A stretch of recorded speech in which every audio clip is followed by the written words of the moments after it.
Quais são as principais dúvidas que as pessoas sempre têm na hora de fazer um rebaixamento de gesso? Você sabe qual é? Se não sabe, vem comigo que eu vou falar para vocês hoje. E aí pessoal, tudo bem com vocês? Eu sou Márcio Oliveira, criador do canal. Sou engenheiro civil, trabalho com gesso há mais de 10 anos e hoje eu vou falar para vocês as 5 principais dúvidas que as pessoas sempre têm na hora de fazer a execução de forro de gesso. A primeira dúvida que eu quero trazer para vocês aqui, que sempre é recorrente isso para a gente, é se elas podem fazer forro de gesso em banheiro. E sim, você pode fazer forro de gesso em banheiro. Inclusive, para o forro FGE, nós temos uma placa que ela é exclusiva para áreas úmidas, que é a placa RU. Essa placa é mais resistente que as demais contra a umidade.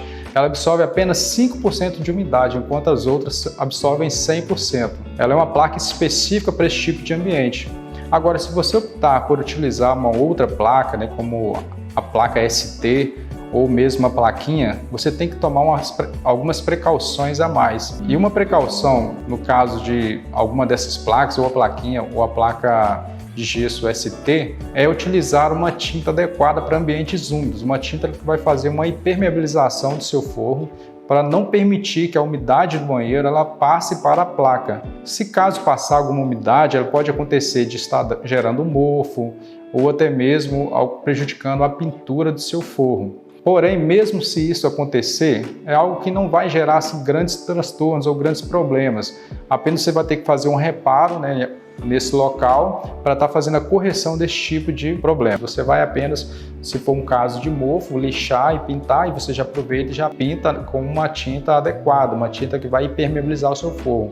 E se empenou o local, você vai ter que fazer a remoção desse local que está danificado e reparar novamente. Aí pinta o forro também com a tinta específica que vai estar protegendo para que não passe mais umidade para as placas e venha danificar novamente o forro. Uma outra dúvida que sempre é frequente para a gente é que se é possível fazer forro também em ambientes de telhado. E é possível fazer forro em ambiente de telhado, inclusive para qualquer uma dessas placas, tanto na plaquinha quanto na placa FGA ou FGE, que é o forro de gesso aramado ou forro de gesso estruturado. Se você for utilizar a plaquinha, é sempre bom você estar dilatando os cantos do forro, mas tome muito cuidado, porque existe uma moldura que o pessoal trabalha muito no mercado que ela não faz a dilatação correta, ela apenas vai dar o detalhe, porém o forro fica travado do mesmo jeito. E isso impede que ele se movimente e vai acabar gerando algumas patologias no forro. Se for o forro FGA, já é mais resistente e já tem uma tabique específica para esse tipo de forro, já é menos propício a dar alguns problemas, a dar patologias. O forro FGE também, a tabica é a mesma do forro FGA, que é o forro de gesso aramado. É sempre bom observar também que tipo de telhado que você vai estar trabalhando. Se for um telhado colonial, você pode utilizar qualquer um dos 3 forros, que ele vai dar para executar tranquilo. Agora, se for um telhado de zinco, de aquelas telhas galvanizadas, aí já é mais recomendado utilizar o forro estruturado. Caso contrário, você vai ter que fazer uma estrutura à parte só para o forro, onde você vai estar colocando essa estrutura com os espaçamentos corretos para estar utilizando os forros tanto de plaquinha quanto o forro FGA. Outra dúvida que as pessoas têm também com frequência é se o forro pode molhar. Eu diria que depende de quanto tempo de exposição à umidade nós estamos falando e que quantidade de umidade nós estamos falando. No geral, os forros de gesso eles são bem resistentes quanto à umidade. E sempre que há algum vazamento ou alguma coisa que pega umidade no forro, ele vai mostrar sinais, que seja por uma mancha na tinta ou algum empeno nas placas. Se caso isso acontecer, é só fazer a remoção daquele local que foi danificado, fazer a correção do vazamento e fazer o reparo no forro novamente. Agora, se for algum tipo de vazamento mais forte ou mais prolongado, que seja um volume de água muito grande, aí pode acontecer de o forro até cair, principalmente a plaquinha, que ela absorve muito mais água do que os forros de gesso aramado ou forro de gesso estruturado. Mas, no geral, os vazamentos que acontecem é alguma goteira ou algum cano de banheiro que não foi instalado corretamente, acontece algum vazamento. Quando a situação é semelhante a essa, o forro ele dá sinal, né? Ele vai mostrar através das patologias que eu acabei de falar. Então é fácil de fazer a correção sem grandes problemas ou grandes transtornos. A quarta dúvida que eu quero trazer para vocês, que geralmente muitas pessoas aparecem também com essa dúvida, que é quanto à altura. Qual o mínimo que elas conseguem rebaixar o forro, os seus ambientes? Porque a gente tem uma cultura, às vezes, de não aproveitar muito bem o pé direito da casa. Muitas residências que a gente vai fazer trabalhos, né, a gente vê que o pé direito ele não fica tão alto.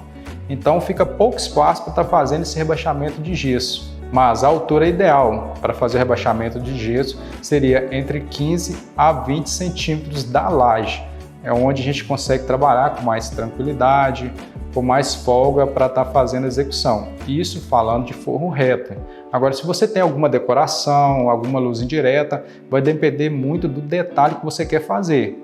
Exemplo, se você quer fazer uma sanca aberta, a gente precisa de no mínimo 25 centímetros da laje para estar fazendo uma decoração de sanca aberta com luz indireta. Ou seja, dependendo da altura do seu pé direito que você tem na sua obra, ou você não vai conseguir fazer esse detalhe, ou então você vai fazer, porém, você vai ficar com o pé direito muito baixo.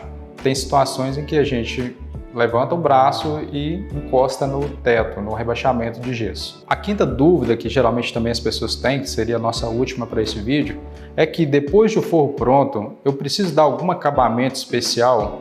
O forro FGA e o forro FGE vão ser o mesmo tipo de acabamento. Você passa o selador, massa corrida e pintura. Já a plaquinha, que é um forro mais propício a dar algumas manchas de amarelão na pintura, você precisa dar um fundo nivelador e um fundo preparador e então passar a massa corrida e a pintura. Fora isso, não tem nenhuma exigência específica para esses três tipos de forro, exceto para áreas úmidas em que você deve dar atenção, né, e utilizar uma tinta especial que vai impermeabilizar o forro.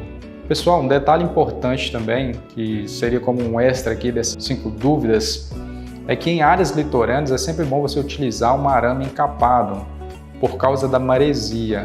Essa capa de PVC ela vai proteger o seu arame contra corrosão, evitando que aconteça algum tipo de problema do forro.